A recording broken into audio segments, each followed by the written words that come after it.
The other area of interest to me is really financial services, because a lot of the poor people don't have access to good financial services. Cost of money is very high for them. A lot of these people don't have bank accounts. You take, for example, money transfer. To transfer money through Western Union from point A to point B, as an example, it could be any company, not Western Union, costs are very high. And poor people can't afford that kind of cost structure.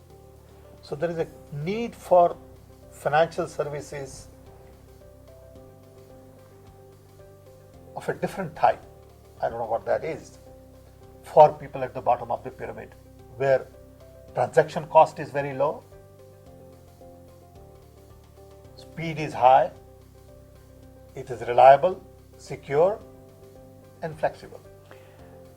I'm not an expert in financial services, but I have a hard time believing that the high fees for them and the time it takes for them to do it are based in reality. Yep.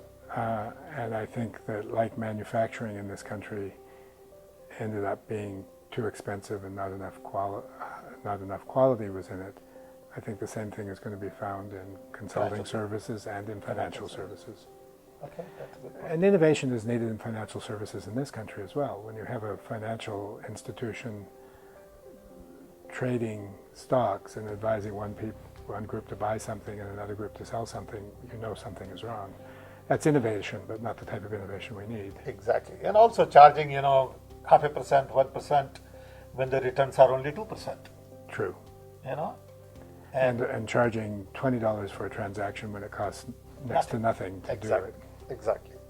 So what can design people do to change these kinds of things? It's ripe for a startup to create a whole new model. Imagine the rent-a-car industry when Hertz and Avis started to use computers.